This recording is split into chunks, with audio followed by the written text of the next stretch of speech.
Bonjour et bienvenue sur cette chaîne YouTube, la chaîne qui vous raconte les histoires les plus étonnantes, les histoires à couper le souffle.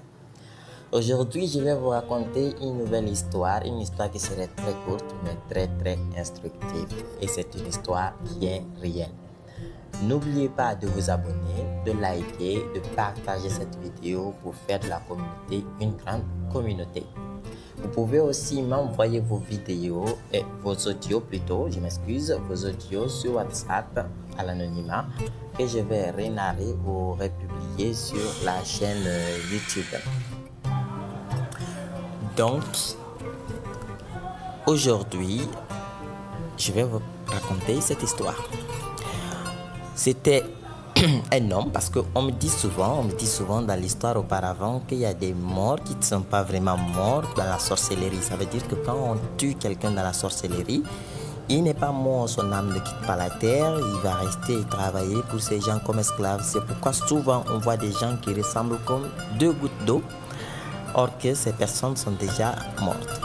Or que souvent aussi on voit quelqu'un vient nous raconter quelque chose, par exemple nous dire que telle personne dit de me donner telle chose, or que toi tu sais que telle personne est déjà décédée. Donc c'était une dame qui était chez elle tranquillement et il y avait un vendeur de pain. Je note bien souvent quand même il y a des vendeurs de pain qui sont très bizarres. Ils ont des pains très luxe sur leur tête, très chers, ou des fois aussi moins chers, mais en tout cas, tu ne les verras jamais avec une bonne chaussure ni un bon habit. Ils sont toujours mal habillés, ils sont toujours dans le besoin quand tu les regardes. Mais quand même, tout ce qu'ils portent en haut est très cher et très valeureux. Donc, ce fut ce cas de ce dernier, c'était un vendeur ambulant de pain. Donc, vous savez, les mamans, quand ils voient les pagnes, en fait, surtout si les pagnes, il y a des pagnes moins chères, ils vont préférer appeler la personne pour acheter les pagnes.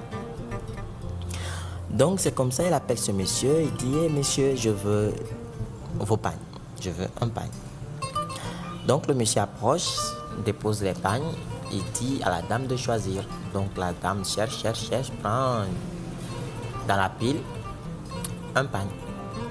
Et il dit au monsieur c'est combien, le monsieur le dit c'est 3000, il dit au monsieur de laisser à 2500, le monsieur accepte. Lorsque le monsieur accepte, donc elle tend un billet de 10 000 au monsieur. Donc le monsieur n'ayant pas de monnaie était obligé d'aller chercher la monnaie. Donc lorsque le monsieur est parti chercher la monnaie, la dame a profité soutirer un pagne en bas du lot. Elle a couru dans sa chambre, elle a caché le pagne sous sa valise. En fait, elle a mis en bas des habits qui sont dans sa valise. Le monsieur est revenu, au lieu de le rendre 7500, le monsieur l'a rendu 5000. La dame dit, mais pourquoi tu me rends 5000 or que c'est un seul pain j'ai pris? On est tombé d'accord sur 2500. Le monsieur dit, madame, vous avez pris un pain. Et cela fait 5000 déjà.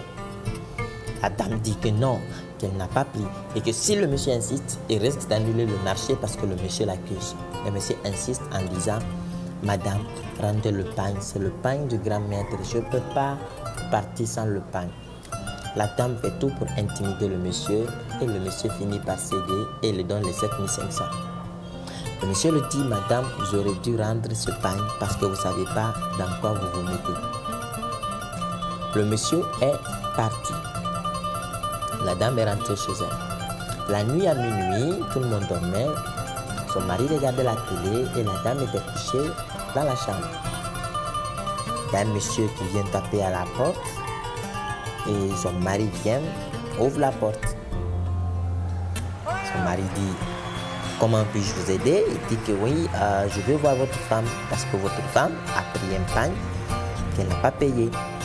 Donc son mari était étonné parce que sa femme n'a pas parlé de pain depuis qu'il est revenu. Le mari appelle la femme et lui demande sur ce ton « As-tu pris les pagnes de ce monsieur ?» La dame dit non. Mais la dame envoie le monsieur s'écria « Toi encore, qu'est-ce que tu cherches chez moi? Je t'ai dit, j'ai pas pris de pain, qu'est-ce que tu cherches chez moi ?» L'homme dit calmement « Madame, rendez le pain. Vous ne savez pas dans quoi vous vous mettez. Le grand maître m'a dit de venir chercher le pain. » Madame dit, moi j'ai pas pris ton pain. D'ailleurs même je vais te rendre ton pain. J'ai pas pris ton pain. Le monsieur dit, rendez-moi madame le pain. Vous ne savez pas dans quoi vous vous mettez.